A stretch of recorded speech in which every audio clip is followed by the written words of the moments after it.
Hey YouTube. I just came across an article on the Huffington Post entitled Jehovah's Witness Magazine Under Fire for Claiming Defectors Are Mentally Diseased. It says English police are investigating whether a Jehovah's Witness magazine violated the country's religious hatred laws.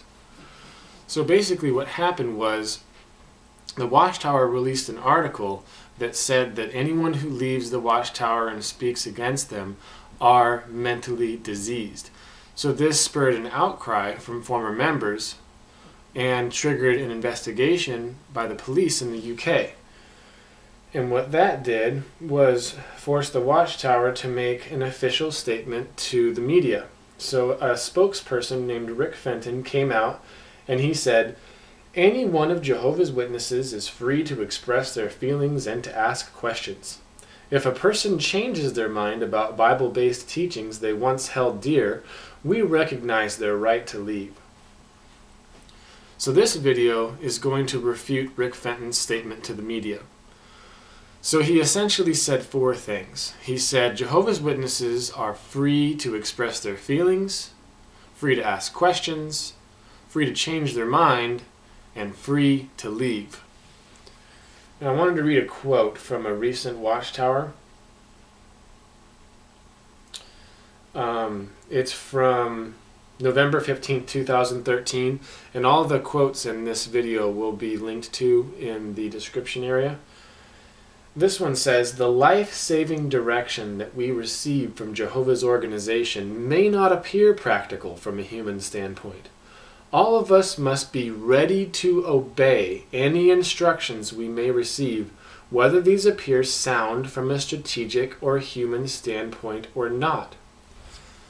So what this is saying is that anything that the Watchtower publishes for the Jehovah's Witnesses is considered above human understanding. So if you have any questions, if you question it because it doesn't make sense to you, it's saying, well, you're just a lowly human, and your lowly human questions are not relevant because what we have to say is above your understanding.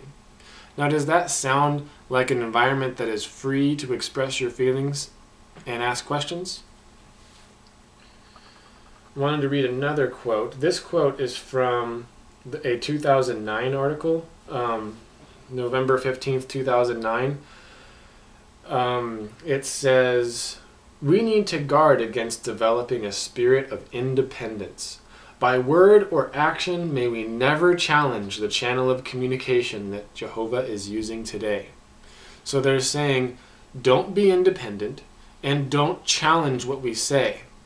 And what's interesting is they give a scripture citation to Numbers 16, which is referencing the story where Moses is challenged by a group of defectors in the story of the Israelites.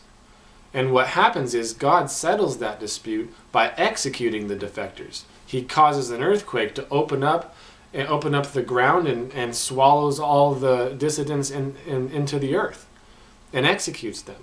So what they're saying, what they're implying here is that if you challenge us, God will execute you.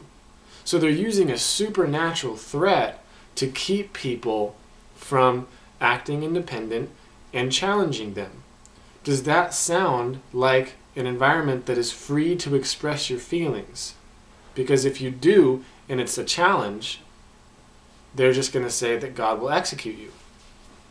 Now let me read another quote. This one is from the 1986 Watchtower Question from readers.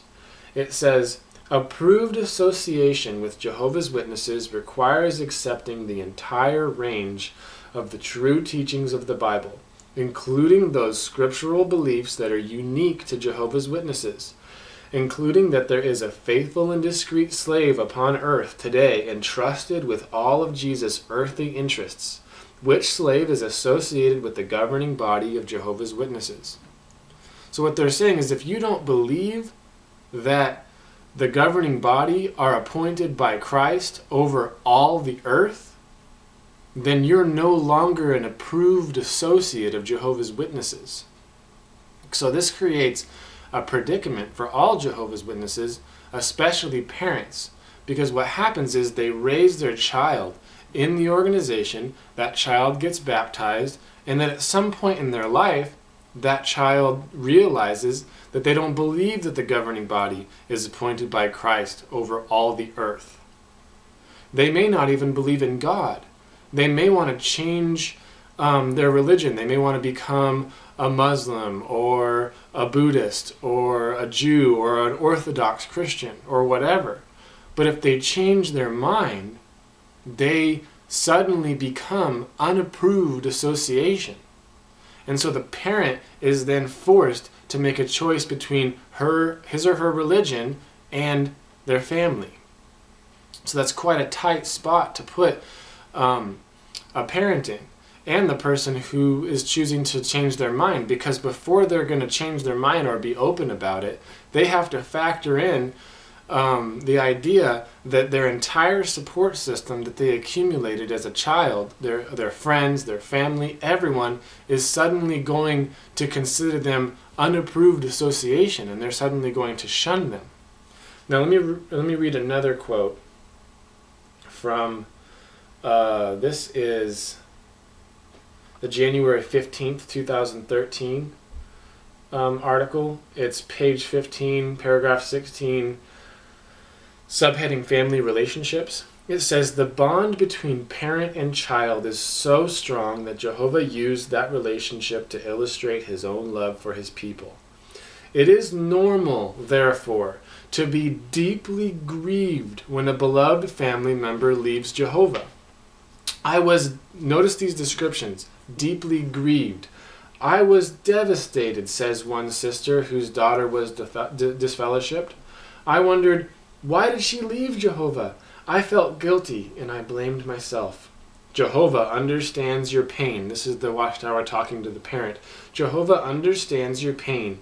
He himself felt hurt at his heart when the first member of his human family, and later most people living before the flood, rebelled. It may be difficult for those who have never experienced such a loss to appreciate how devastating it can be.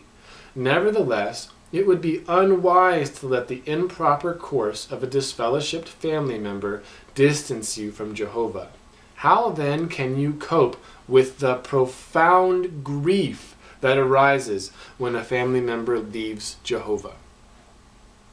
Profound grief.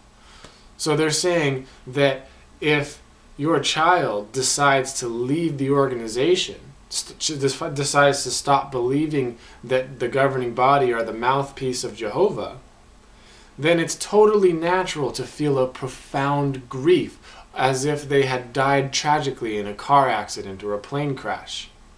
Does that sound like a free environment to express your feelings and ask questions and change your mind? It continues.